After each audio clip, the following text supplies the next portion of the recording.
उमा महेश्वर भगवान की, शिव महापुराण की। प्यारे सज्जनों, कल हम सभी लोगों ने शिव महापुराण अंतर्गत बहुत ही सुंदर व्याख्यान को सेवन किया। हम लोगों ने जाना था कि किस प्रकार माता सती कुंठित होकर के अपने पिता से अनेक प्रकार के संवाद किए। माता सती ने कहा कि लक्ष्य, भगवान शिव मुझे दक्षायणी कहते हैं, ये तुम्हारे द्वारा प्राप्त शरीर है, इसीलिए इस शरीर को मैं नहीं रखूंगी। मैं तुम्हें तो कुछ नहीं कर सकती, लेकिन अपना शरीर तो नष्ट कर ही सकती हूँ। और ऐसा कहकर के सती जो थी मौन हो गई। मौन होकर के चुपचाप बैठ गई। ब्रह्मा जी कहते हैं, बेटा नारद, सती मौन होकर के कुछ देर तक अपने स्वामी भगवान शिव का चिंतन करती रही। और चिंतन करते हुए उन्होंने, शरीर में 5 प्रकार की वायु होती है। सिमलोग प्राण वायु, अपान वायु, व्यान वायु, समान वायु और उदान वायु के नाम से जानते हैं। 5 प्रकार की वायु शरीर में होती हैं। उन्होंने प्राण वायु और उदान वायु को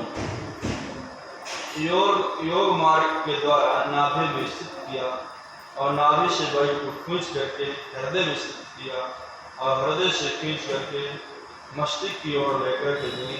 और भगवान शिव का चिंतन करते हुए, उनके चरणारविंद का चिंतन करते हुए मां सती योग मार्ग में स्थित हुई। देखते ही देखते उनका शरीर अपने आप गिर गया और सहसा जल उठा। योग के द्वारा असिकहि जोग अग्नि तनु जारा। मां सती ने अपने शरीर को योग के द्वारा जला करके नष्ट कर दिया। भजौ सकल मुख हाहाकार। जैसे ही योग के द्वारा शरीर को जला करके नष्ट किया, चारों तरफ हाहाकार मच गया। और जो देवता अभी तक दक्ष की तरफ थे, वही देवता एकदम कहने लगे, अरे भाई देखो तो दक्ष कितना दुराचारी है। अरे त्रिलोक पूजित भगवान शिव की इसने पूजा नहीं की। और मां सती को देखो कि वह अपने पति का अपमान न सह सकी और उसने सती का भी अपमान किया। देखो तो कितना दुराचारी है और ये कितना पापी है, कितना मूढ़ है ये, इसने अपनी बेटी और दामाद का सत्कार नहीं किया। इसे तो दंड मिलेगा।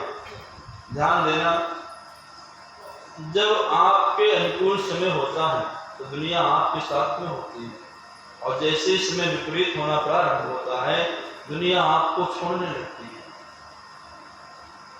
आज वो जानते थे देवता कि अब कुछ ना कुछ बहुत बड़ा होने वाला है। भगवान शिव के गणों ने देखा कि जिन सती की रक्षा करने के लिए भगवान शिव ने भेजा था, प्रथम गणों ने, प्रथम गण 60,000 थे, तो 20,000 सती को देख करके तत्काल ही नष्ट हो गए। किसी गण ने अपने आप का सर काट डाला, किसी ने अपने ऊपर अंगार रखने के लिए, और नष्ट हो गए। इस प्रकार 40,000 गण बचे भगवान शिव के, वह सब के सब हाहाकार करते हुए, मैया सती की जय जयकार करते हुए टूट पड़े दक्ष के यज्ञ में। भृगु जी ने देखा कि बहुत उत्पात होने लगा है, तो यज्ञ की रक्षा के लिए उन्होंने तुरंत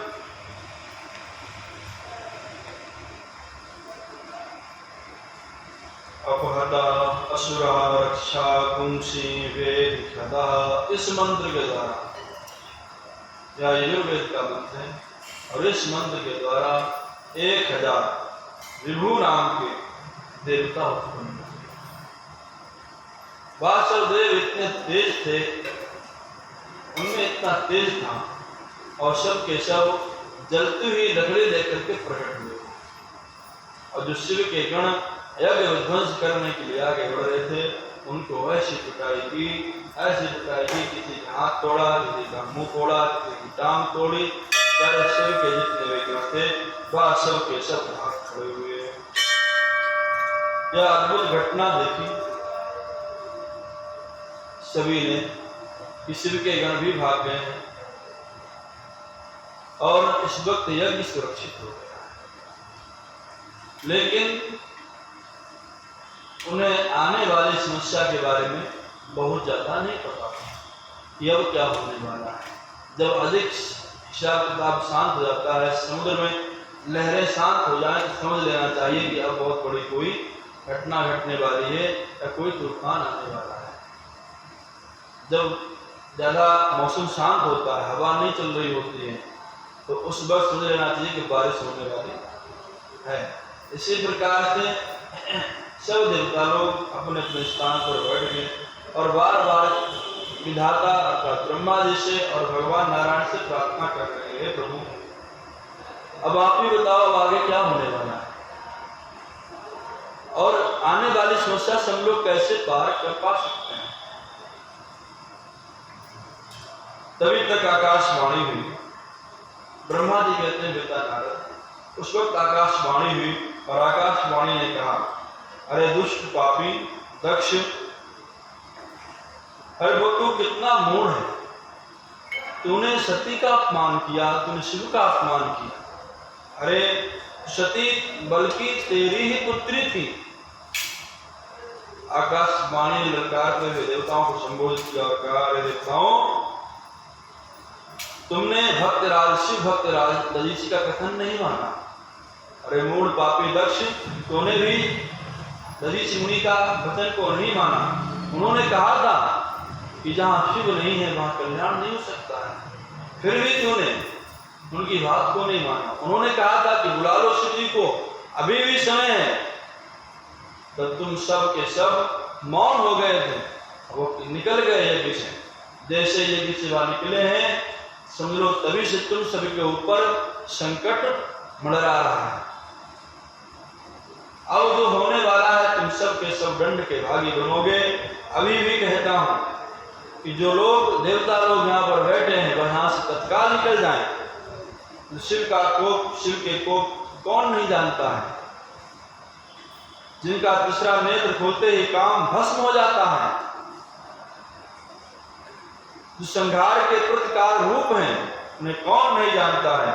अरे दक्ष, तुम्हारे ऊपर तो मोह छा गया है, मैं इतना अभिमान किस बात का हो गया है, तुम यही समझते हो ना कि तुम ब्रह्मा के बेटा हो, सब तुम्हारे नीचे हैं। तुम्हें पता नहीं है तुम्हारा घमंड धरा का धरा रह जाएगा। अब कुछ क्षणों के बाद देखना क्या होने वाला है। अरे जो माता कल्याण स्वरूपा थी, जो जगत की जननी है, जो भगवान शिव जगत के पिता हैं, और तुमने उस जगत के माता और पिता का ही अपमान किया है। अरे ब्रह्मा, तुम्हें तो पद भगवान शिव की कृपा से ब्रह्मपद प्राप्त हुआ है। तुम आज ब्रह्मा के रूप में करता धरता बने हो, भगवान शिव ने ही तुम्हें बनाया था, तुम लगता है भूल गए हो। अरे विधाता, तुम्हें तो कुछ समझाना चाहिए था। विष्णु को ललकारते हुए कहा, विष्णु, तुम्हें जो पालन कर्ता का पद प्रदान किया है भगवान शिव ने प्रदान किया है और तुम भूल गए थे, तुम्हें दक्ष को समझा नहीं पाया। अरे मूढ़ दक्ष, जगत के माता पिता हैं, भले तेरे इस लौकिक दृष्टि से तेरी पुत्री बनकर के प्रकट हुई है, लेकिन तेरे थी तो वो हमेशा पूजित थी। तूने शिव को दान किया है, अपनी पुत्री को दान किया था। शिव तो तुम्हारे लिए हमेशा पूजित थे और तुमने उन माता पिता का अपमान किया। जिन जो लोकपाल, इंद्र, सूर्य, जो भी पद है, भगवान शिव ने ही देवताओं तुम सबको प्रदान किए हैं और आज बिना शिव के तुम सब यहाँ पर यज्ञ में भाग लेने के लिए आ गए।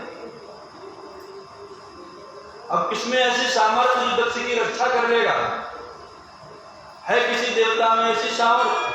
अरे विधाता, अरे विष्णु, अरे इंद्र, अरे कुबेर, क्या तुम सब में ऐसी सामर्थ्य है कि तुम सब दक्ष की रक्षा कर सकते हो? अरे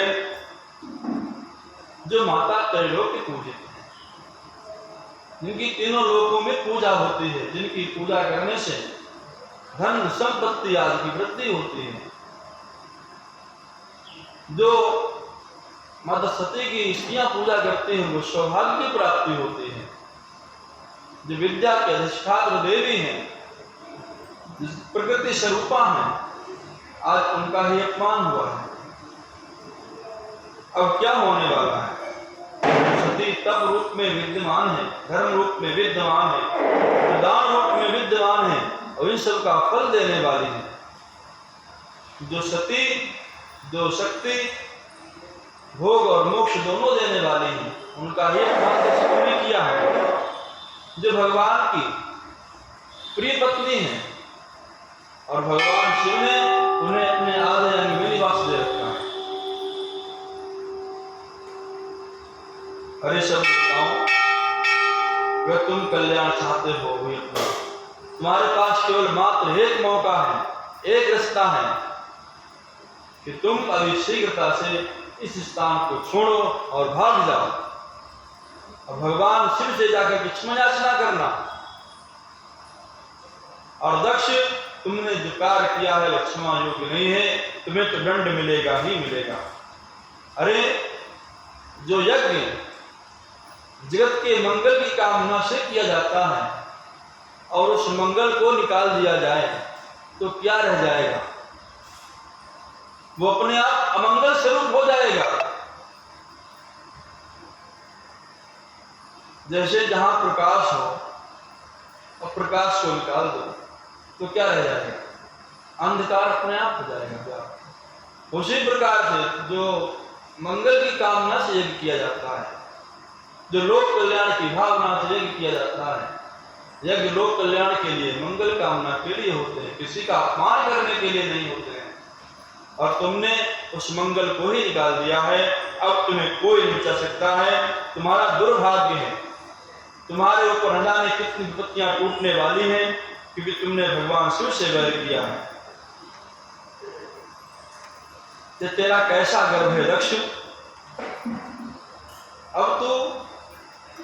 अब तुझे उस अग्नि का सामना करना होगा। तू तो उस अग्नि के सामने एक पतंगे की भांति है, जो तुरंत जल करके नष्ट हो जाएगा। और ज्वालामुखी अगर कहीं फटे और पतंगा वहां जाए सामना करने के लिए तो वहां तक पहुंच भी नहीं पाता है। तो आकाशवाणी वही कहती है, दक्ष तुझे उस ज्वालामुखी रूपी अग्नि का सामना करना होगा। तू तो उस अग्नि के सामने पतंगे की भांति है और किसी देव में ऐसी सामर्थ्य नहीं है जो भगवान शिव से तेरी रक्षा कर सके। अगर मैं तो आज आकाशवाणी कहती कि मैं तो आज यही कहता हूं कि किसी देव में सामर्थ्य हो तो वह तेरे सामने खड़ा रहे, तेरी रक्षा करे। तू भी इन सब देवताओं से गिर जाकर के भीख मांग ले अपने प्राणों की, और तेरी रक्षा करने में सामर्थ्य तो खड़े हो सबके डट करके। इस प्रकार से आकाशवाणी ने सब देवताओं को दक्ष को ललकारते हुए कहा। ब्रह्मा जी कहते हैं, नारद जी यज्ञशाला में सब के सब मौन हो गए, चुप हो गए, विचार करने लगे, विधाता से प्रार्थना करने लगे, नारायण से प्रार्थना करने लगे, प्रभु अब क्या होगा? आपस में मंत्रणा करने लगे कि अब क्या होगा। भगवान शिव को जैसी खबर लगेगी तो कुछ ना कुछ तो विपत्ति तो हम सभी के प्राणों पर ही जा सकती है। और सब के सब बड़े चिंतित होकर के, उदास होकर के जहाँ पर यज्ञ हो रहा था, क्योंकि यज्ञ वैसे सभी की खुशी के लिए होता है, जहाँ यज्ञ होता है वहाँ प्रसन्नता होती है, लेकिन जहाँ पर किसी के अपमान के लिए हो रहा हो वहाँ प्रसन्नता किसी के मुख पर नहीं होती है। वहाँ पर देवता भी अपने भाग को प्राप्त नहीं करते हैं, वहाँ शोक रूपी अग्नि सबको अपना शिकार बना देती है। आज सब देवताओं के साथ में वही हुआ। सब देवता जो वहां पर भाग लेने के लिए आए थे, देवता, यक्ष, नाग, किन्नर, गंधर्व, सिद्ध, जो भी लोग आए थे भाग लेने के लिए, सब के सब उदास हो गए और मन ही मन बड़ी गिलानी करने लगे। अरे बताओ तो पहले इस दक्ष के कहने पर हम यहाँ पर आ गए। अब हमारा तो कोई दोष नहीं है, लेकिन क्या करें, अब दोष के भागी तो बन ही गए हैं। प्यारे सज्जनों, इस प्रकार ब्रह्मा जी नारद जी से कहते हैं और वहां पर जाकर के धीरे धीरे भगवान शिव को यह खबर प्रथम गणों के द्वारा जो 40,000 गण विभु के नाम के देवताओं ने मार तोड़ के भगाया था, वो सब के सब शिव जी के पास जाकर के पहुंच जाते हैं। आगे बात कल बताएंगे। आज की वाणी को यहीं पर विराम। शंकर भगवान की